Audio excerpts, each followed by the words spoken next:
how many people have a need for questions answered or whatever, but let's try and get that out of the way pretty early. So I'm just going to jump right in because we're sort of on a limited time schedule today.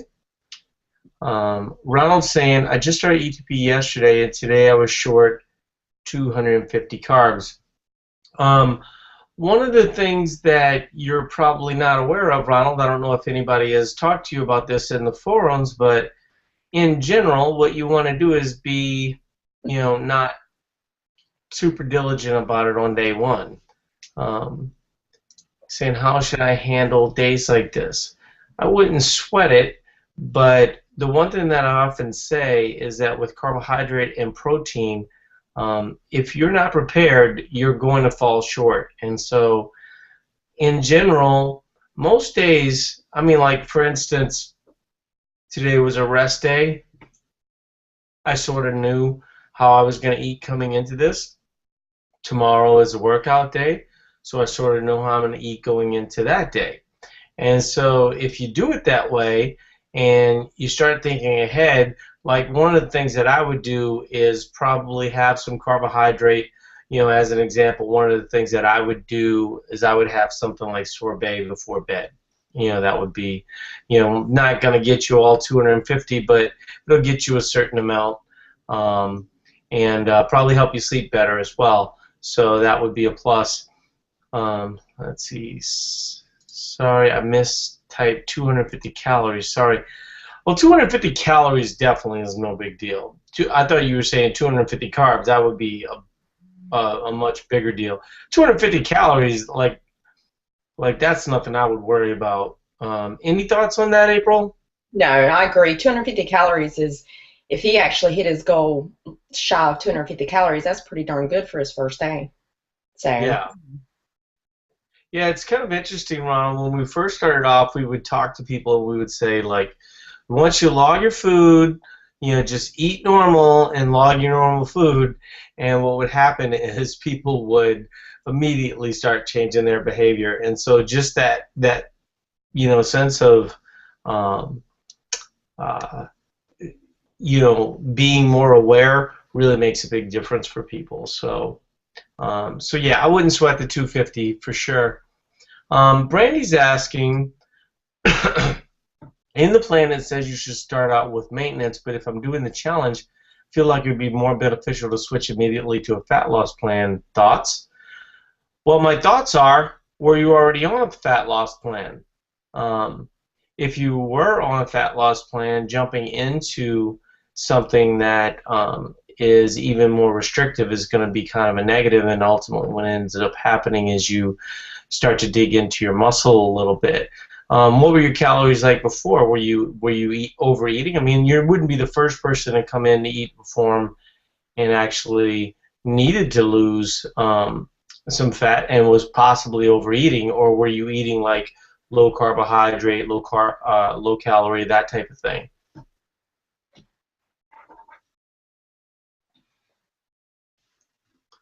She is taking a while to answer. Maybe she didn't know that we were going to answer a question. Okay, here we go. I've been eating low carb, high fat, high protein. However, I go on and off with that. Well, the question is, I mean, the long story short is, like, what's the hurry? She's saying, when I'm off, I'm usually way off and overeating. So have you been way off and overeating? That's what I'm asking you. If you've been way off and overeating, then maybe you can do it. But if you've been sort of low carbing for the last 2-3 months and low calorie, you're just going to have to dig too deep to get to where you want to go. And ultimately, when you're in that situation and you move more to the Eat to Perform way of eating, there's actually some big threads. I don't know if any of you guys are in yet, but there is a Eat to Perform social group, and one of the and you guys are all welcome to join it. It's in the forum. I will say, like, the forums is really more for coaching. This is more for fun. But what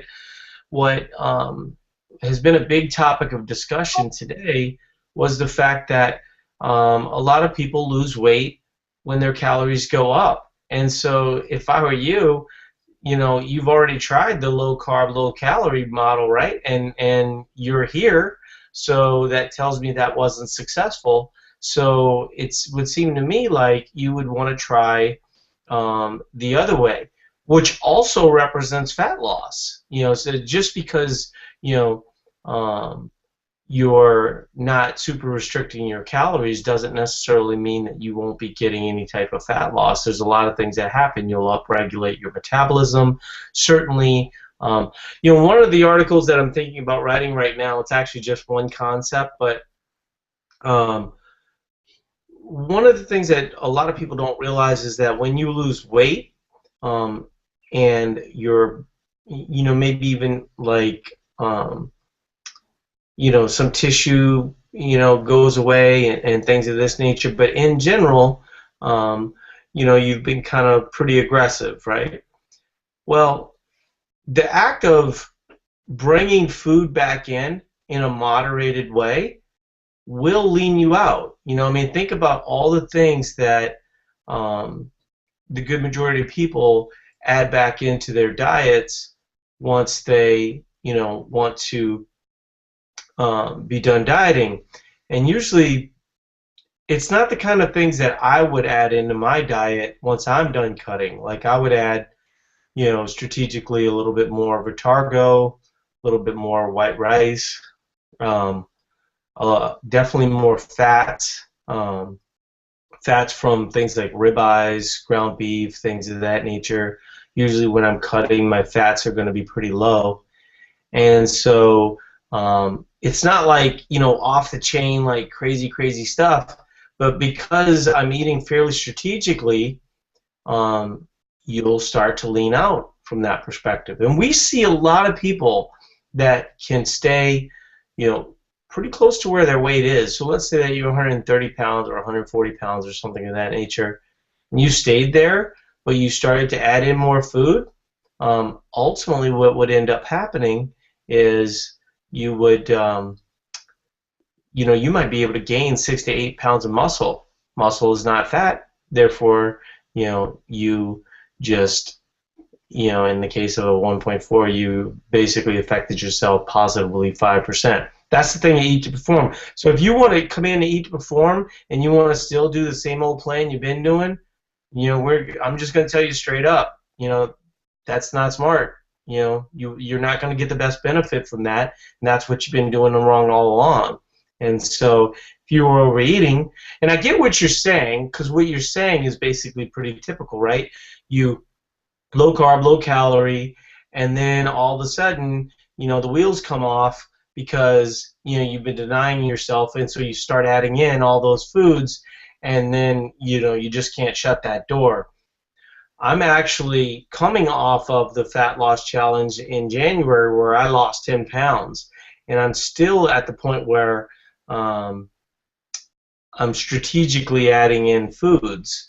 And so it's not like, pizza every night and ice cream and things of that nature. I mean, those things are really not a part of the way that I eat as an adult anyway, but I mean, I'll have those things occasionally, but it's not, I think what the pattern that we see with a lot of people is that they go with these boom and bust cycles, and what we're really about, Brandy, is to sort of teach you the plan when you aren't dieting, and so if you don't give yourself to explore that part, you're really missing the boat, and you're really missing the opportunity.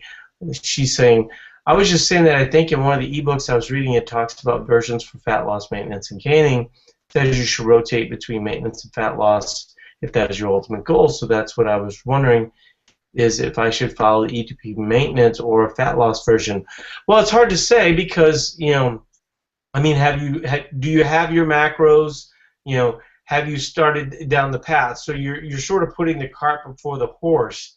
If you haven't been in the forums, if somebody hasn't set your macros, if these things aren't in place, ultimately what's going to end up happening is, you're you're kind of flying blind. And what we want you to do is kind of meet with the coaches, get your plan set, and then you might find that, like for instance, let's say that you were overeating. April sets your saying I just joined yesterday, so I'm still trying to figure this all out.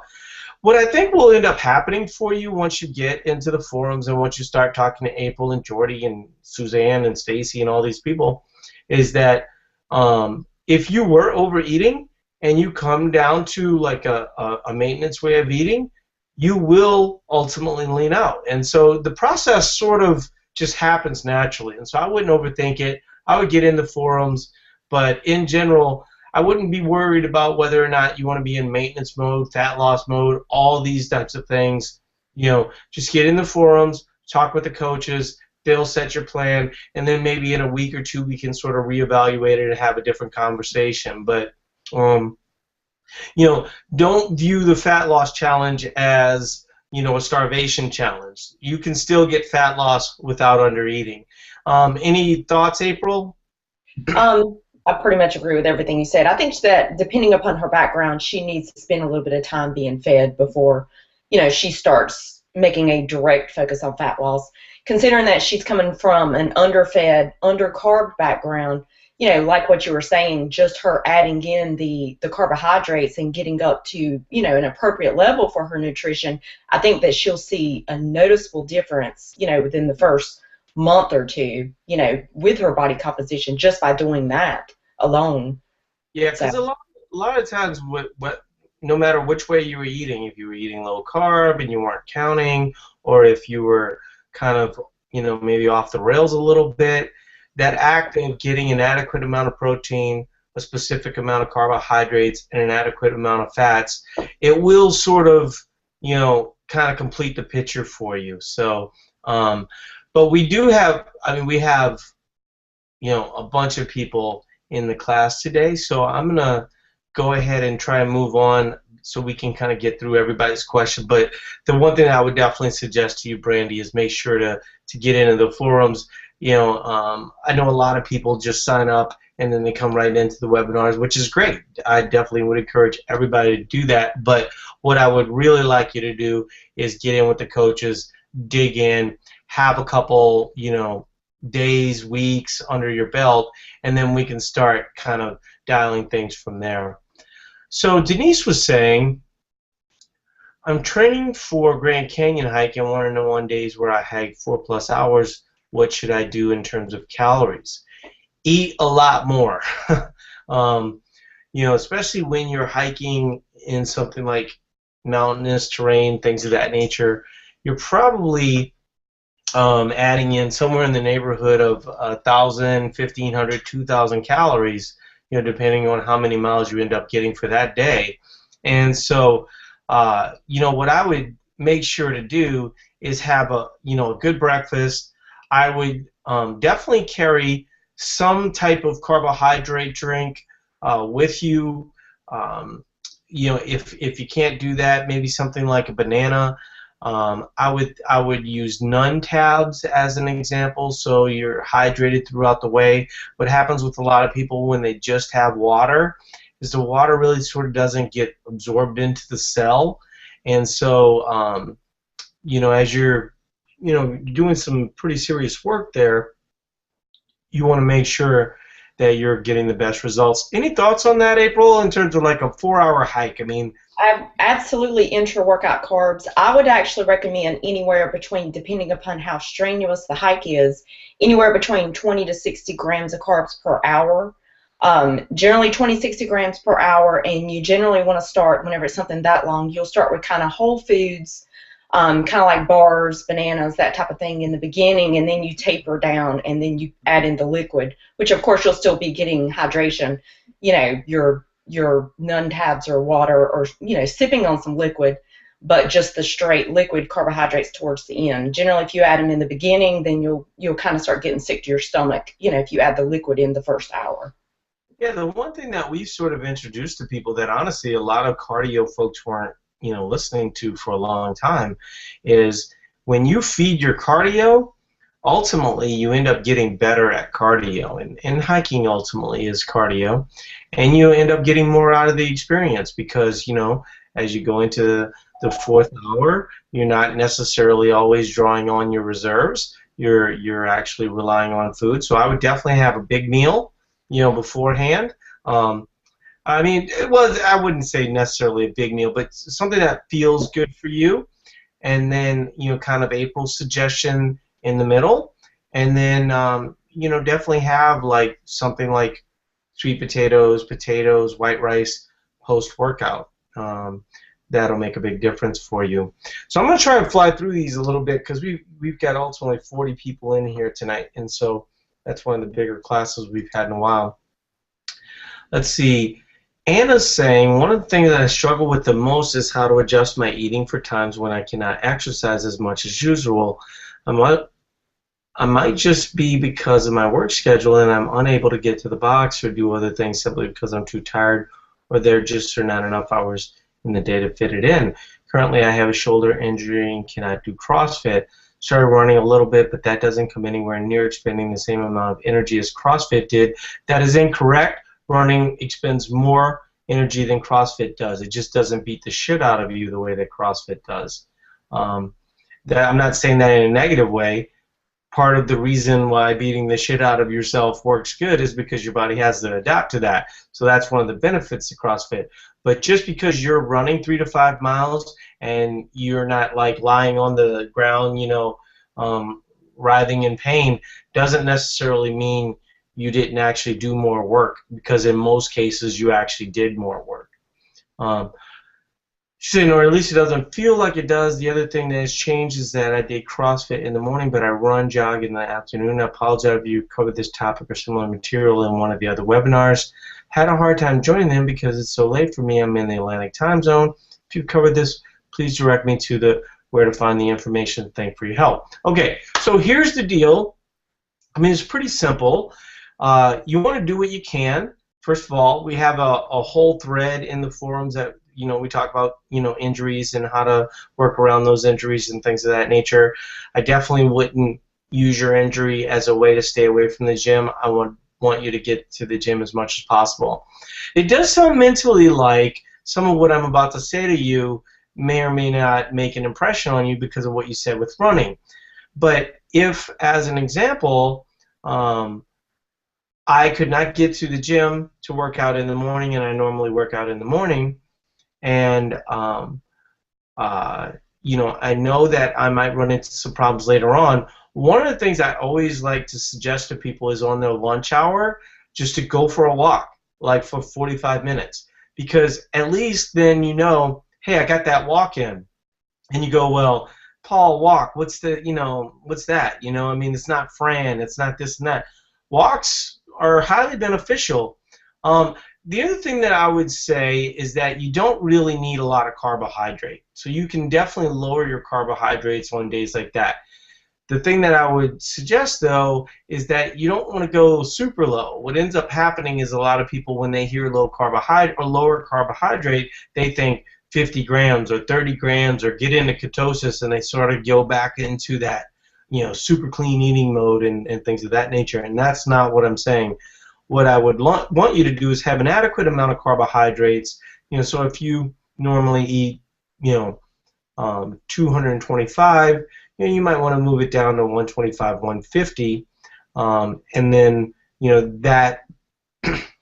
that subtraction will ultimately end up being enough of a caloric deficit to make a difference for you. And so I hope that helps. I'm not even sure that you're still here, but let us know in the comments. But we have a ton of people asking questions. April, any thoughts or additions to what I'm saying? It kind of sounded like she was inquiring about kind of last minute. She never really knows when she's going to work out, and because she has the injury and so forth. For the most part, we generally recommend that you'll add in, you're going to eat more carbohydrates the days that you do, longer runs or you do train, and then the days that you don't are the days that you cut back. So generally, if it's an impromptu, 6-7 mile run, obviously, you can add in some carbohydrates before and after that. So, if at the moment, just adding some carbs to fuel it, and I think that she'll be fine. But what I'm saying is if you don't work out, right? If your day ends up where you don't work out, you should, if you do that 45-minute workout during lunch or a 45-minute walk, you at least have that in the bag. Absolutely. So she was asking for a strategy, and I was offering an alternative strategy so she could have a little bit. But, once again, that sort of gets into the mindset of, is walking a workout? And yes, it is a workout. It's not a kill you workout. It's not, a super adaptation workout, but it'll definitely, it'll make you feel better than doing nothing, I guess is the point. And at least you know that you have that in the bag. She's saying makes sense. Thank you. So let's see. Andy is saying, recently just started the program. I'm over around 25 grams of carbs on my rest day and a little short on protein by around the same. Is this a big deal? Absolutely not. I mean, when you're just starting out, well, first of all, I'm over and under a lot. April is over and under a lot. Well, April's a little bit more rigid than I am. Is that true? Is that unfair of me to say, April? What? I am a little more rigid, but I'm not perfect, Yeah. Well, I was just trying to get across the point that, we're not perfect. Exactly. No, I'm not. No, I'm absolutely not perfect. No. Yeah, but she's more perfect than I am, and I don't really sweat it. And so, well, I'll give you an example, and this actually sort of relates to what Anna was saying. My family has a cribbage tournament every year around this time, and people come from all over the United States to play in this cribbage tournament in Minnesota. If you don't know what cribbage is, it's a card game, and it's kind of goofy, but whatever. So Thursday, we were gonna have pizza. Wasn't a workout day, so that kind of blows everything, right? So okay, not that big of a deal. I just kind of eat, kind of lower carb, have some Vitargo, before the open. Ultimately, I was really happy with the way that all worked out.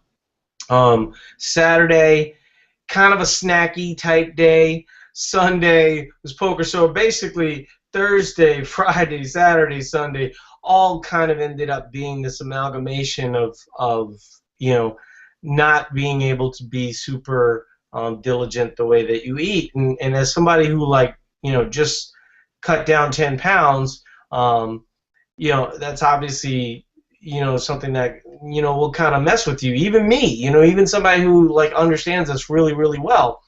So what did I do today?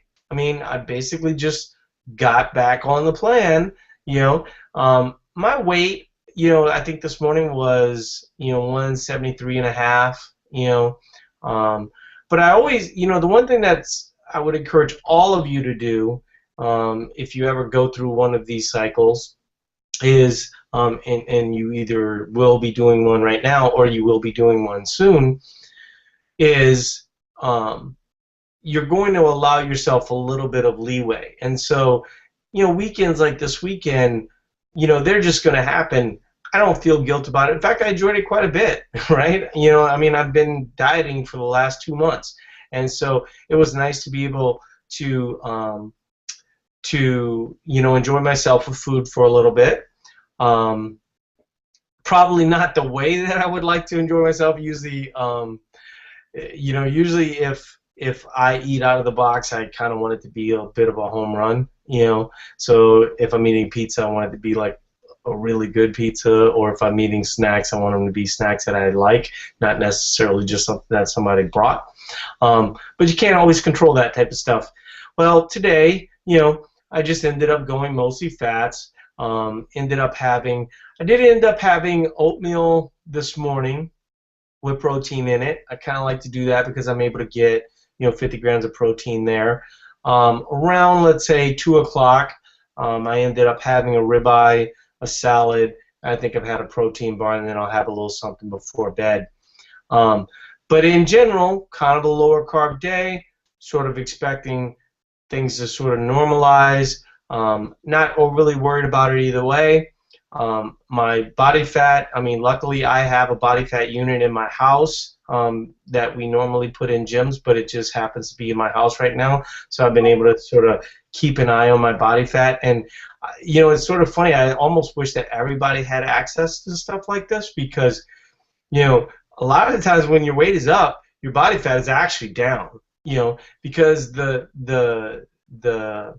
you know, carbs and salt and all that other, it allows for better uptake into your muscles. And so, I mean, you know, that obviously has a certain shelf life to it, but it's typically not, you know, you sort of assume that you eat bad and you just added a bunch of fat, and a lot of times it's, you know, it's just the opposite.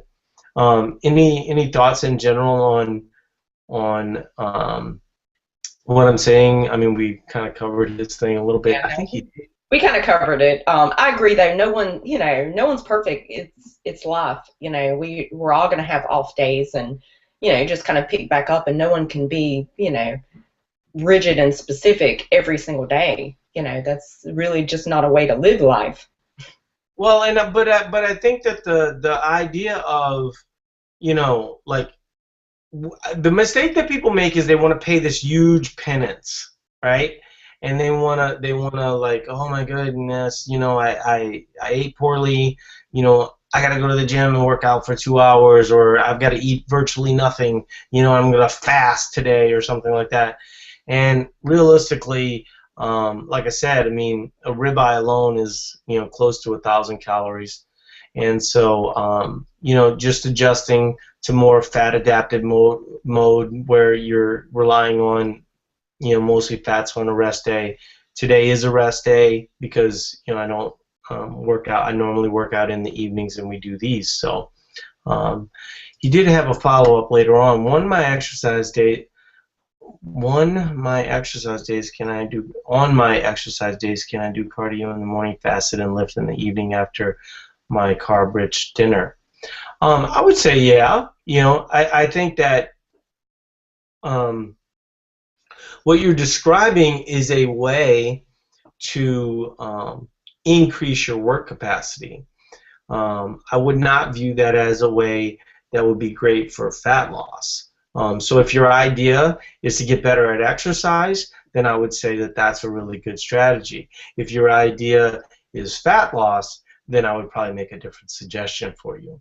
But, I mean, if you're trying to get better at exercise, build that metabolic engine, and ultimately, you know, just be a more thriving individual, yeah, I think that's a good strategy. Just make sure you're getting an adequate amount of calories for those days. But, yeah, I mean, I would say that that's pretty much, I don't know how many of you guys have seen, like, the Calorie Wave article or the video that I put out there. He's saying fat loss is the goal, so what do you recommend? Well, what I recommend is when fat loss is your goal, then let's focus on the food part. And then when, you know, performance is your goal, let's focus on the performance part. But what you're talking about is a scenario where you're trying to performance your way into fat loss, which, you know, like I said, in a maintenance type mode, what you're describing is similar to what I'm doing right now, right? What I'm trying to do right now, coming out of a cut, is just up my work capacity. You're trying to up your work capacity while getting fat loss, which basically ultimately creates a stress atmosphere in your body. You're not going to end up sleeping well. You're not going to end up eating enough, and ultimately you're going to miss where you want to go. And, you know, a lot of people end up with a face full of cheesecake. What I would suggest is that if you're going to get aggressive with fat loss, you know, and I don't know where your individual situation is, I haven't talked to you, I haven't seen your macros or anything like this, but let's assume you were overeating, or let's assume you've been, what he mentioned earlier, let's see, recently just started the program. See, I don't know if, I mean, if you're just starting the program, you know, what I would suggest to you is you need to get your numbers down. That's a long story short, you know. And getting your numbers down will help you.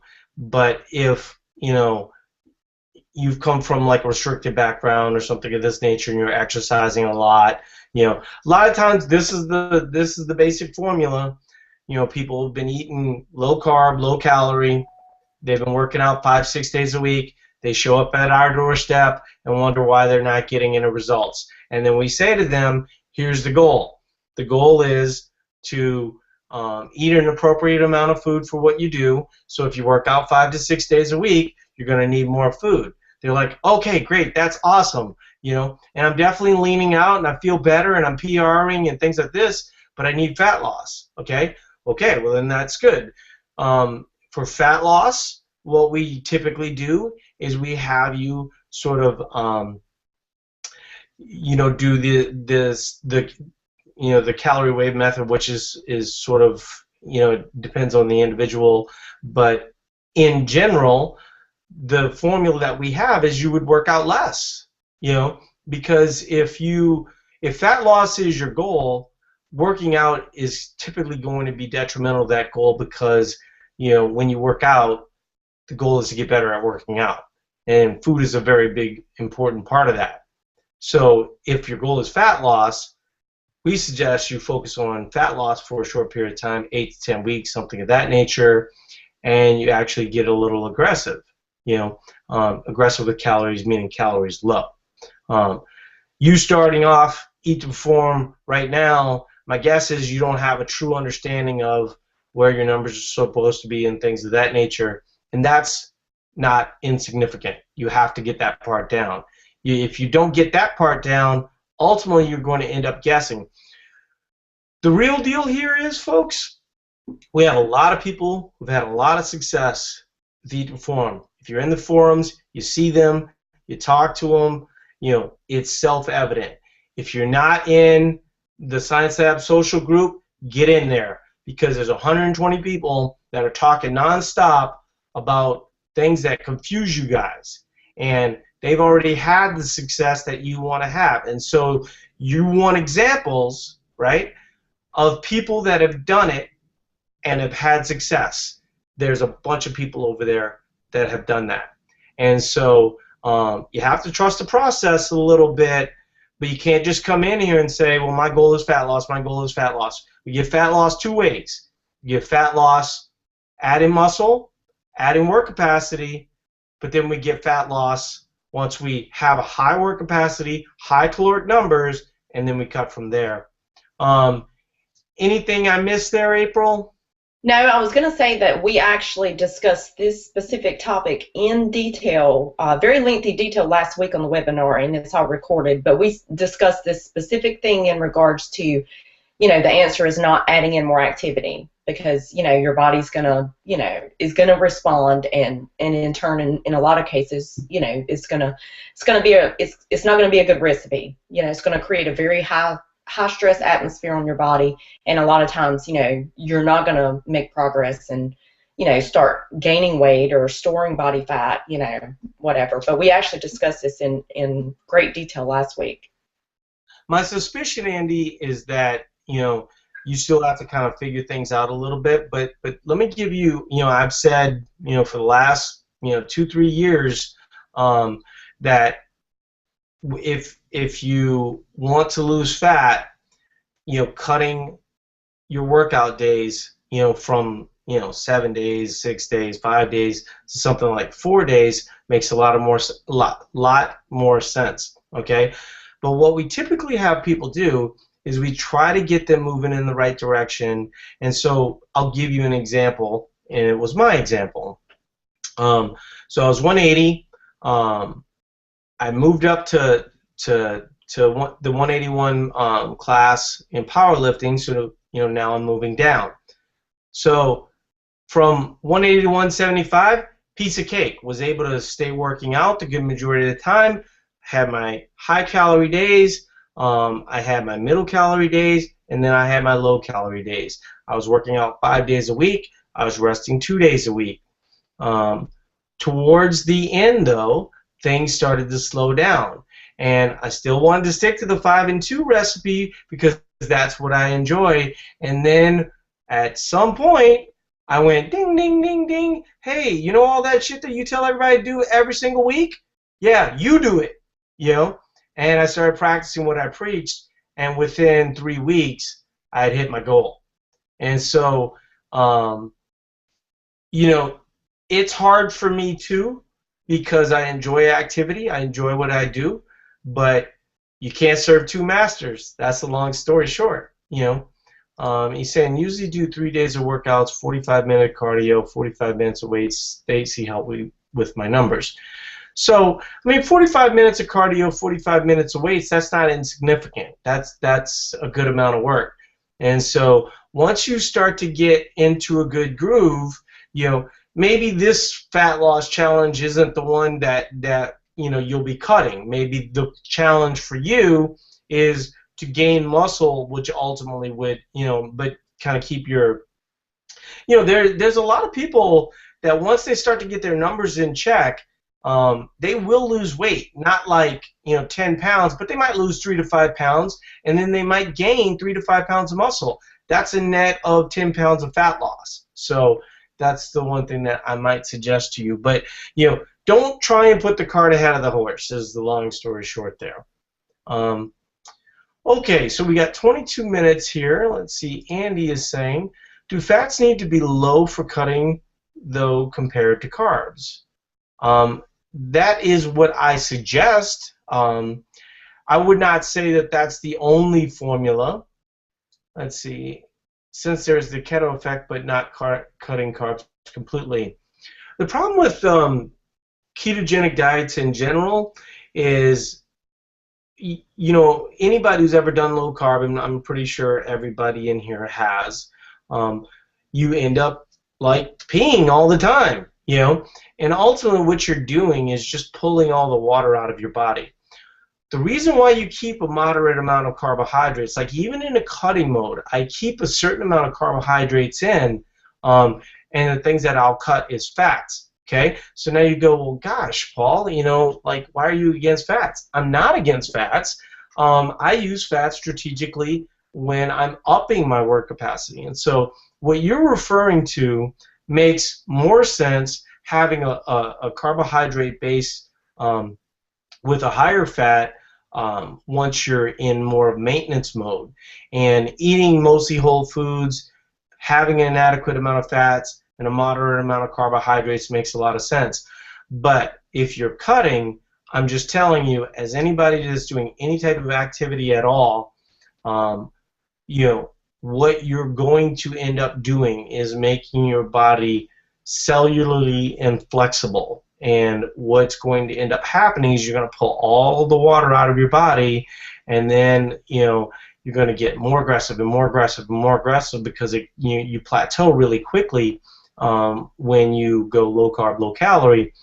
And so you'd be much better off kind of taking the approach that we're talking about, where you're eating, you know, an adequate amount of food the majority of the time, your fats are high, and then you take short 8 to 10 week periods.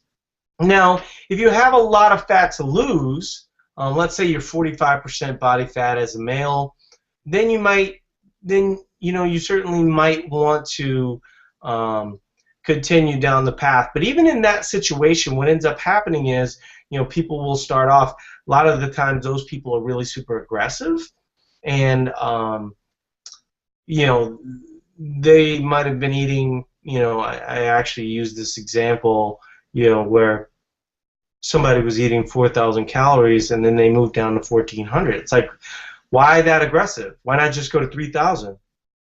3,000 would get you results, you know, and what you're ultimately trying to do is get the least amount of interference with the maximum amount of results. You start to go into that, you know, like bunker down mode right off the bat. What I was describing to Andy earlier, you know, I mean, it might sound weird, but I'm already a pretty lean dude. And so those last 5 pounds, you know, it did suck a little bit, but it sucked for 2 weeks. You know, there's some people that have been doing the suck for like 15 years, you know, and that's really sort of the key to eat to perform, is like this undulating way of viewing calories and kind of having a more specific approach to the way that you work out and the things that you do. Let's see. And you say it makes sense. I just wanted to see your view on that. I agree 100%. Yeah, I mean, the thing about fats that everybody needs to realize is that you want to be able to exist off of stored body fat, and that's ultimately what will allow your body to kind of release the, basically you release your fat through breath the majority of the time. And so, when you aren't working out, it will allow you. I mean, there were days where I was at 1,500 calories for a couple days in a row, and yeah, it gets a little uncomfortable. But is it uncomfortable for weeks at a time and months at a time? No, it was uncomfortable for 2 days, and then I would have another day that would be a workout. I'd be at 2,200, and that's sort of how I think. I'd have to look back. Actually, I think my numbers were 2,100, 1,800, and 1,500. And I didn't stay at 1,500 too long, but towards the end there, I think I had 3 days together at 1,500, and there was probably a 10-day period where I was pretty aggressive, and I only worked out maybe half of that time. So I'm just trying to give you guys a good understanding of what it might look like. I can tell you that from a female's perspective, my wife is also doing it. It's sort of interesting because we have this body fat machine in our house. She's actually lost more fat than I've lost, but she is trying to get to her number. One of the things that we say, and actually I put it in the article that we released on Sunday. You might have gotten it in your email either today or yesterday, but it talked about weeks, not pounds, and that is really such a crucial point. My wife, as an example, she's about 2 pounds away from where she needs to be, right? And she ultimately wants to go, and so she is focused on kind of hitting that number. Well, if she misses that number on March 5th, guess what ends up happening? She just stops. She's already lost a significant amount of fat. She looks great. Athletically, she's performing well. There's really no reason. But ultimately, you want to see, you got to go through the tape. If your goal was, to lose 10 pounds and you've lost 8 pounds, I think having that end date allows you to be a little bit more compliant towards the end, if that makes sense. Any thoughts on that, April? I'm trying to whiz through these, man. There's a lot. No, I totally agree. Exactly what you said. It allows you to be more compliant, and it allows you to stay on plan, to reach that date versus, if you don't stay compliant, then you're going to be chasing that number for 6 months, Yeah, and I mean, you're just better off stopping, because, I mean, like in my wife's case, I'm just trying to think. Yeah, I mean, she's lost 9 pounds of fat, and so that's certainly a phenomenal result. And there's no reason that to have this arbitrary number hold you up. And really, she should walk away excited right now, even if she quit today. To be able to lose 9 pounds of fat is a big deal. Okay, let's see.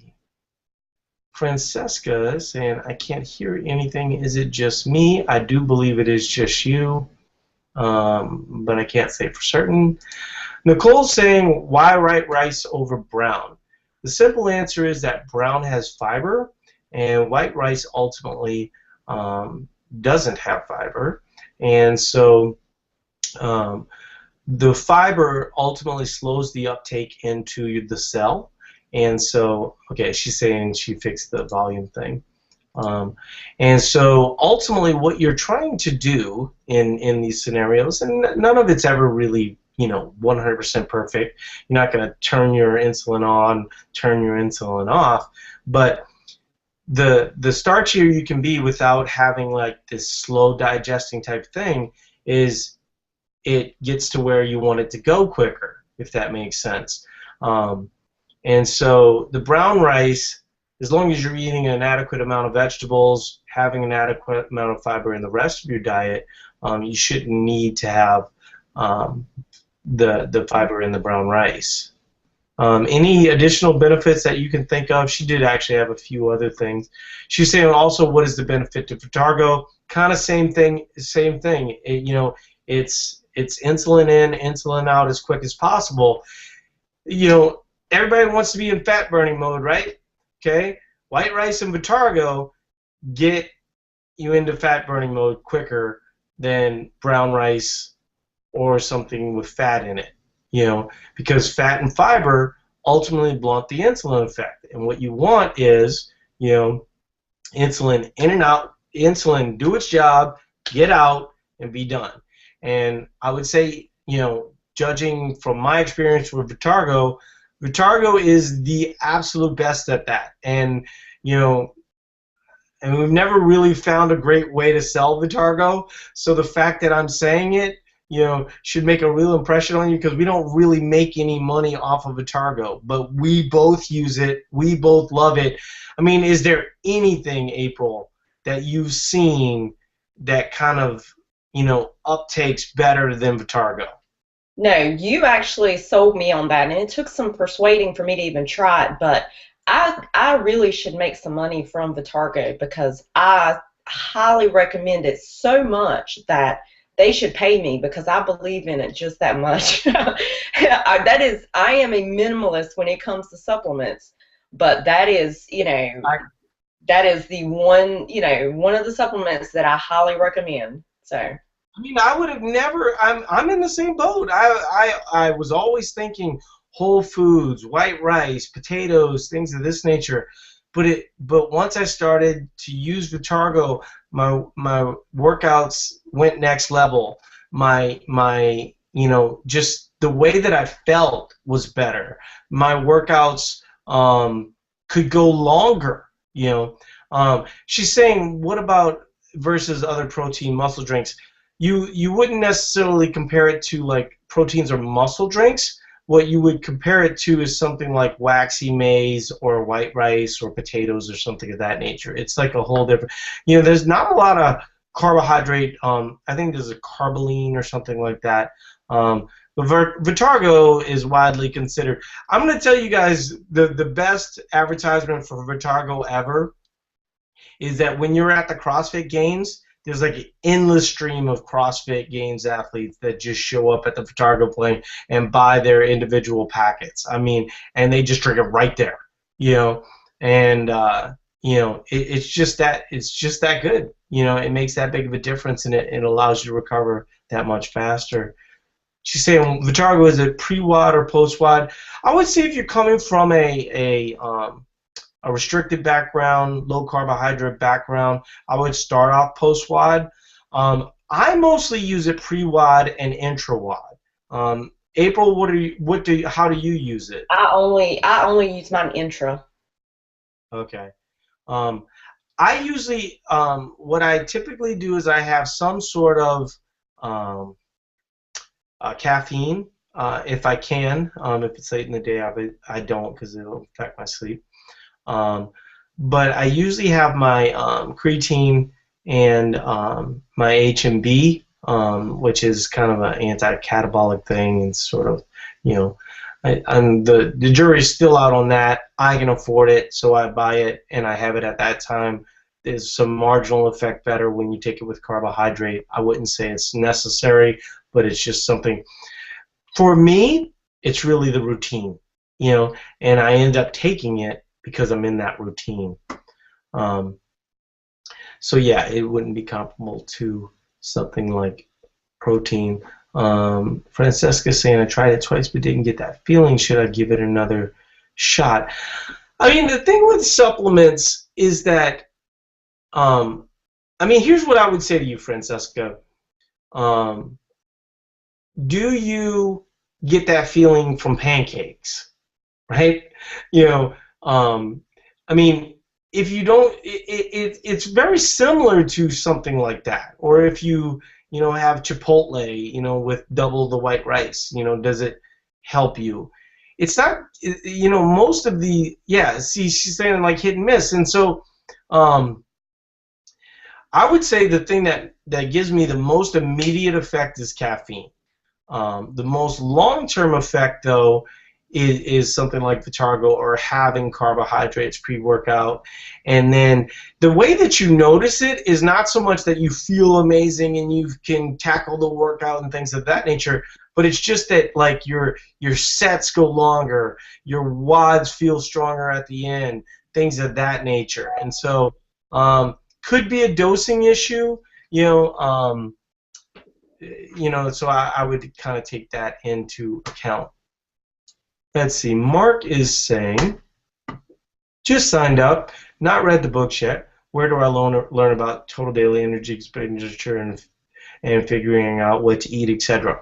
Okay, Mark. The best thing that ever happened to us was these webinars, because we got a lot of people like you that came in and were like, dude, I just don't have the time to be reading 3 books. And we actually didn't even have 3 books at that time. We only had like 1 book. But and we were writing it 1 chapter at a time. It was really, really sort of funny. And people didn't have time then.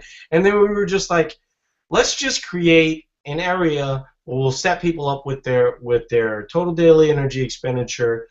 We'll get them their numbers, start getting them down the road, and then they can read the materials afterwards. And that's sort of the routine I think most people follow. So I wouldn't get overly worried about the fact that you haven't read the books. Just jump in.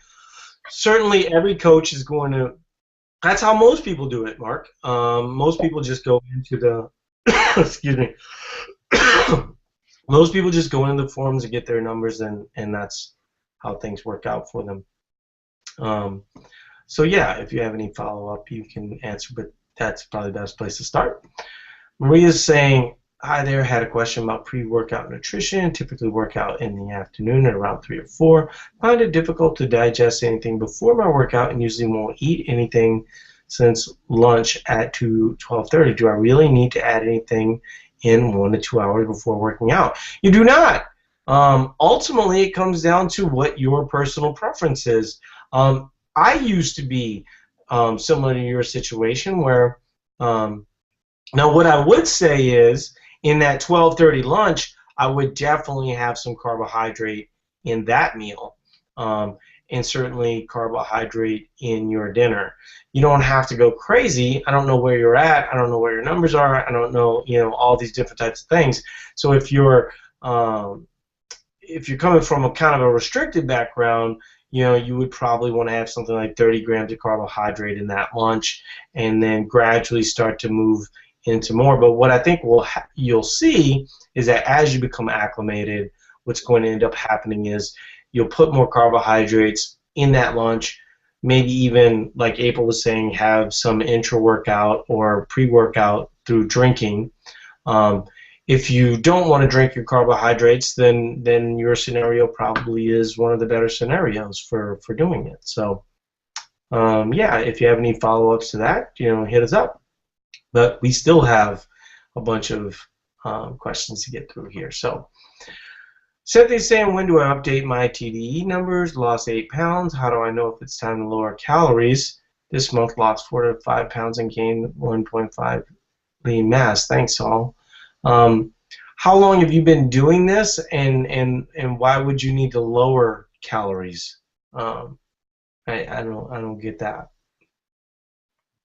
I mean, if you've lost 8 pounds, well, can you give me some ideas on how much weight you're trying to lose? Cynthia, I'm hoping you're still here. I mean, 8 pounds, the standard recommendation that we give people, let's see, 3 months now, still looking for fat loss, another 20 loss. Well, why are you trying to do it all at once? I mean, that's what we're kind of saying all along here is you need to kind of get out of the dieting cycle so you can move your calories. You want to be moving, you want to basically go up, and then kind of down like you did. You got 8 pounds. You did exactly what you're supposed to do. Now you go up. So now you were here before your calories. So let's say that you're maintenance calories are 2,200. Now your maintenance calories should be 2,400. So it'll be a little bit easier the second time. The way you're doing it is just going to be hard, hard, hard, hard, hard, and what's going to end up happening. See, you're assuming that you will gain weight, but that's not reality. What you're going to do is offset that weight gain by some level of more activity. What people don't realize is that when they're dieting, they're non-exercise activity thermogenesis, that affects things negatively. Your RMR will often go down because maybe your muscle, the hydration levels in your muscle will go down. And so what you want to do is sort of get that RMR back. You want to get that NEAT going where you're not as fatigued, you're getting good sleep and things of this nature. I mean, if you still have 20 pounds to lose, I mean, can you just give me your numbers real quick, Cynthia? How much do you weigh? What's your body fat? Things of that nature. We'll just try to run through it real quick. But I think you need to stop. I think you need to take a break, even if it's only for 3 months. By the way, my wife is sort of having trouble with this whole thought process, and I'm like, look, you got to trust the process.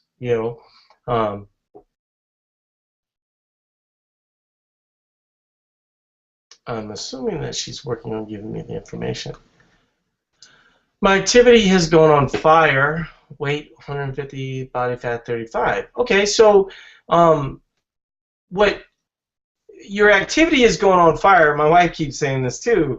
Of course it's on fire. You were 160 pounds and now you're 150, but that doesn't mean that you're stronger. It doesn't mean that, a lot of the things that if you think it's on fire now, add the food back in, right?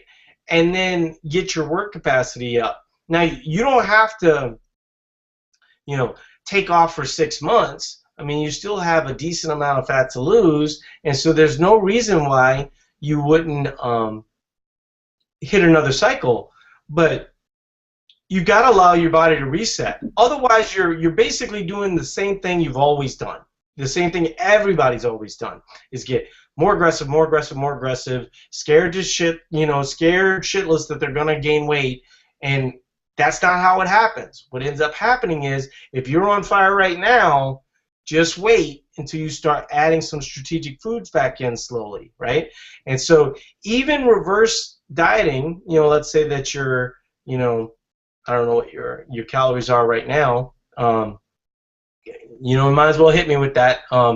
Where my daughter is gonna kill me, but we're while she's getting that information, but also if she's 150 pounds and she's already lost 8 pounds of fat, if she's 35% body fat, she's only got 100 pounds of lean body mass. Yeah, that's a good catch. Is that the issue actually, Cynthia? Is you should spend 3 to 6 months building muscle, and having like a hypertrophy program, because that's your real problem. You're actually going to hold on to fat until you do that.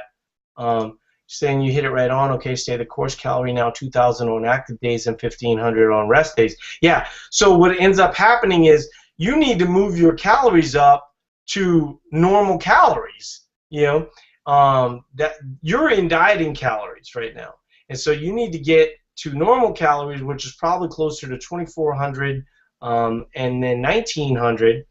And what's going to end up happening is you need to be doing hypertrophy stuff. If you're just doing WODs the whole time, you're gonna kind of be stuck there, right? Because you're really not allowing yourself to build an adequate amount of muscle. I'm not saying that you need to, gain 15, 20 pounds of muscle. You're not going to gain weight necessarily. You can keep your weight relatively stable by just using the control days. You already know that formula. You already know the formula of going lower on rest days, and it works for you. But what you have to do is you have to have some level of WOD days, but then some level of days that you're adding muscle. The reason why you're holding on to fat, the reason why you're ultimately going to end up, even if you got down to 140, you would not necessarily be addressing fat because you just don't have enough muscle on your body. And so until you address that muscle, you're going to always get what you've always gotten, you know. And that's why you got to get out of these cycles. The way that you're talking to me and what you're saying to me related to your body fat tells me everything that's wrong in your situation that you can fix immediately, but you got to get out of the dieting mode. You gotta diet for short periods of time. You lost eight pounds, 8 weeks, boom, get out. You know, let's go 3 months. Let's add, you know, strategically. I don't know what your maintenance calorie is. People can talk to you about that in the forums. But you're gonna want to add in, you know, 50 to 100 calories a week, you know, to get to that maintenance number. And then, you know, if you're on a three-month cycle, which I would be perfectly fine with you doing that, but I'm going to tell you, it's going to get really, really super hard for you until you can kind of take these longer breaks. If you were asking me what I really genuinely think you should do, Cynthia, I think you should build muscle for 6 months. I really genuinely believe that that's going to be the big answer for you that you've been looking for all along. And that is also fat loss. At 150 pounds, losing 8 pounds, you know, you're essentially 4 to 5%. You can lose 4 to 5%. You can get down to 30% by building muscle. You just haven't ever done it, you know. And you know, kind of hearing what you're saying related to body fat sort of kind of proves that out. Is that making sense? I know you don't want to do it. You know, I know you want to do it the way that you think is right, but I'm telling you the way that's actually right. Okay, strength training has increased in time and days. Got it. Thanks for the help. Sounds good. Here I come. Okay, super. Just remember, what I'm talking about is not 5 and 5. I'm talking about 10s. I'm talking about 20s. I'm talking about going to failure on upper body sets and things of this nature, and really fatiguing your lower body sets. You know, Widowmakers, things of that nature. And I mean, everybody in the forum can talk to you about what that is, but that is going to be a big thing for you. Sheree's saying, sorry, just got here. When you say rest day, do you mean no exercise or low intensity exercise? Typically, we mean rest day where you would not exercise. We do have kind of, you know, with the calorie wave method, we'll often set 3 numbers for people, where, you know, something like a yoga day or a light jog or something like that might be a middle calorie number. Or I guess better put active rest day. Yeah, an active rest day would be something like a yoga day, and so, you know, it's sort of like middle between what your rest day would be and your active day. And it sort of depends on whether or not you're, you know, in fat loss mode. I mean, I know everybody's in fat loss mode, but, you know, if you're in the, you know, maintenance way of trying to get your numbers correct, then that number is going to be higher, you know, because that's really the goal, is to try and get that moving in the right direction. I'm not sure exactly what is the name of this supplement. Moad Fowler is saying, just Vitargo, Vitargo. I think that's what he was asking. This is going to be the last question. It's Barry, or Bari, I don't know, B-A-R-I. Just joined today, excited to have help with my nutrition, training for my first half Ironman at the end of April. Went in January from being a couch sitter to pseudo athlete. Based on everything you've been saying, it sounds like I shouldn't go into a fat loss program since I'm working out 7 days a week. However, I'm overweight and would like to lose 15 to 20 pounds to make it easier on my body to complete my race. What would you suggest for my program track? Well, my suggestion is that you eat an adequate amount of food for what you do, and that will allow you a certain amount of adaptation, and ultimately it's probably not going to be near as negative as you think. You're not going to gain weight. Ultimately, it's going to allow you to be better training, and you might actually lose weight in that scenario. Okay, so then you go, well, Paul, I'm 15 to 20 pounds overweight. You know, So let's say that, by eating an adequate amount of food, you could lose 5 pounds. That's still 15 to 20 pounds from where you want to be, right? You do that in the off season, okay? So you don't just come in and try to train for it. What a lot of people do is they'll try and train for something like what you're training for, and they secretly want to lose a lot of weight, okay? So they suck it up, they train for the Ironman, and they lose 15 to 20 pounds, and basically they lose roughly 15 to 17 pounds of muscle in the process. What we're saying is, why wouldn't you want to keep that muscle? Why wouldn't you potentially want to turn that muscle into more useful muscle by eating an adequate amount of food? And then in your off season, then we can start addressing fat loss. Whenever we work with a professional athlete, the idea is that you would never say to those people that they should be dieting in season. Yet that's what a lot of others try to do. And you go, well, I'm not a professional athlete. That doesn't matter. Rules still apply. The rules still apply that when you're exercising, you want to get better at exercise, and food is a big part of that. The second part of that is that you can still have that goal of losing fat. But first of all, you kind of need to know how much fat you have on your body. You're saying 15 to 20 pounds. I kind of want to know if that's true, And so usually what we'll do is have somebody take a body fat test at that point, and then they have a better understanding. There's a lot of people out there that are like, 17% that feel like they have a lot of fat to lose, when in fact, that's about wheelhouse for them.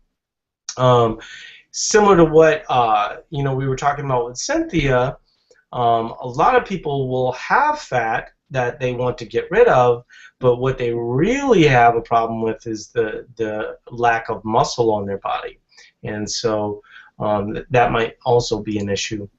I have far more than 15 to 20 pounds. That was only my goal between here and the end of April. Well, once again, end of April, what are we talking? 8 weeks? I mean, losing 15 to 20 pounds, my guess is you've lost 15 to 20 pounds in 8 weeks before. Is that close to correct? Okay, did it stick? Yeah. So, we're saying this for a reason. The only thing that really works is to get better at exercise. You may have more weight to lose. I'm just telling you that your body, appropriately fed, will figure it out, right? And you'll end up getting to where you want to go. But if you don't get out of your own way, you'll never get there. That approach that you've been trying for a long time didn't work. Trust us. We've got you. We got a whole team of people that'll do nothing but help you. But if you're going to train for an Ironman, that's a huge accomplishment. It's one of the best things you'll be able to do. You don't want to do that depleted and not feeling great and things of this nature. You might still lose weight, like I said. I mean, your work capacity will raise, things of this nature. Those are, that's not something I would be overly worried about.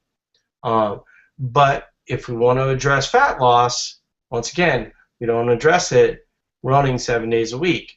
We address it, running 4 days a week, where we can get a little bit more aggressive on the rest days. Does that make sense?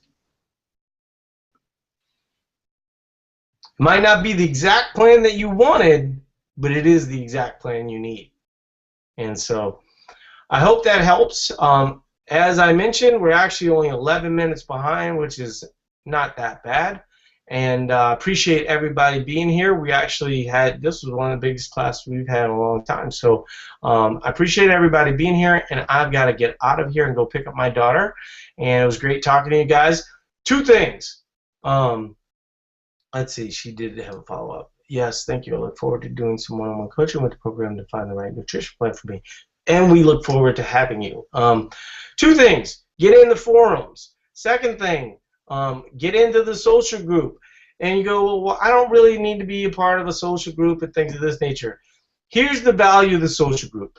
You get to see people that are doing the things that you want to do, that have had the success, and so it's a lot easier to be patient with your approach.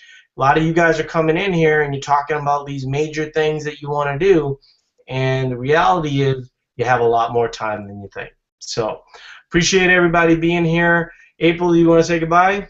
Good night, everybody. All right, and we will see you guys next week.